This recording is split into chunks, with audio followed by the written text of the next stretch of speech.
Hi, it's January 24th, 2011. Did you ever find something that you had written long ago or that you had done long ago and you were sure was lost, but you found it? Excuse me, I had a little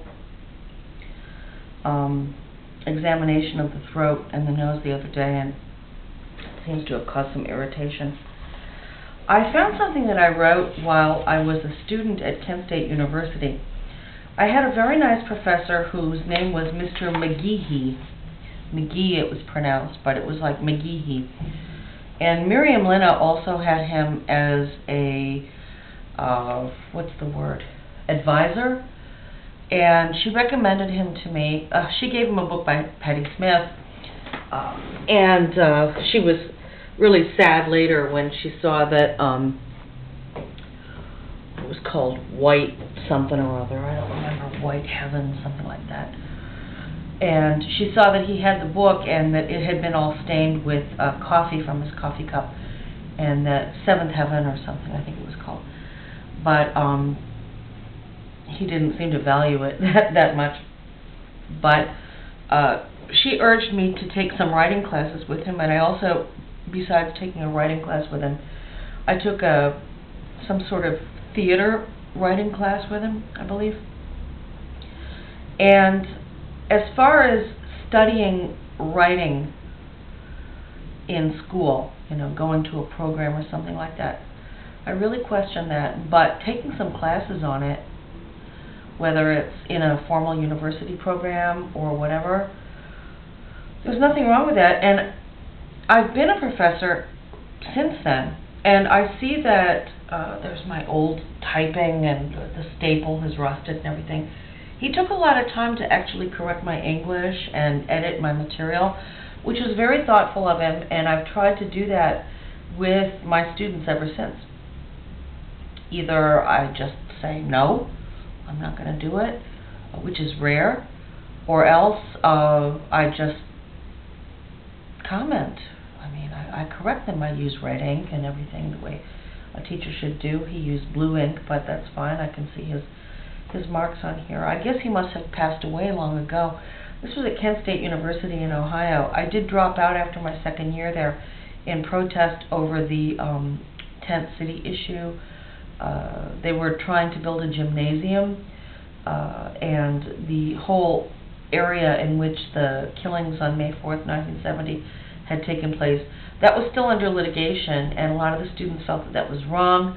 We put up a tent city there. I didn't, but I saw it happening, and a lot of us voted with our feet. We dropped out. I think that an enormous percentage of students dropped out in 1977 as a result of protest of all of that. There was a man named Mr. White who had been president, I think, of the school then, and a few years later he was still there. Everybody was still there. They had just shuffled their positions or whatever. This must have been written around 1976. And yeah, it must have been, because I think Miriam Linna was still a student there at Kent State. And there was de facto segregation in Cleveland, Ohio then. There were more than 3,000 students in my high school, Charles F. Brush High School in Lyndhurst, Ohio, and two of them were black. One black guy, one black girl, young woman. And I do use a lot of politically incorrect terms in this, Negro and everything, black, whatever. You're supposed to say African American, I don't know. But I think you'll get the point. And the de facto segregation that I experienced in Ohio up well through the mid-1970s was something that was just not really spoken about much. So I wondered about all of it, and I left home when I was 18. My family couldn't do much to help me through college, so I had to work. I washed dishes. I worked in a factory, and I was an artist model. I was a parts clerk. I repaired vending machines and refilled vending machines. I drove a truck. I worked as a sketch artist at Geauga Lake Park for 2 summers. Oh, that was awful. Really awful. So I wrote this in 1976, and I'm going to stop this clip now because, as usual, I'm putting this up in a series of probably about 4 installments.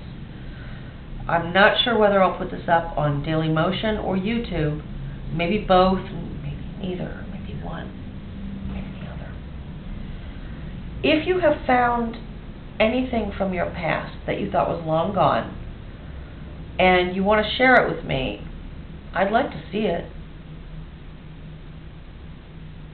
I did try to save some of my writings and artwork from the past, but I've had to move a great number of times in my life.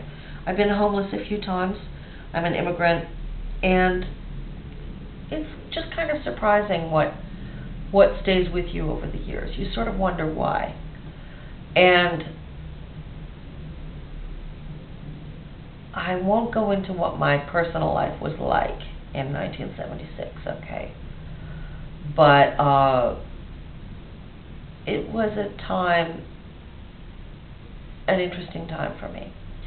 So this is called A Fire on Cadillac Hill, or Ashes. I never could decide on the title. Cadillac Hill was a real place in Akron, Ohio. I remember it was very steep. I don't remember why it was called that. And I won't tell you who told me what that area was called. Okay. This person knows who they are. Well, I'm going to stop this now because I want to keep these short.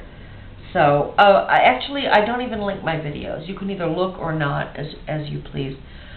If you like my videos, please rate them, comment, share, subscribe, all of that. Otherwise, don't look and don't hassle me. I've gotten some rather nasty messages recently about my weight and stuff like that. Look, people, you're barking up the wrong tree. Thank you.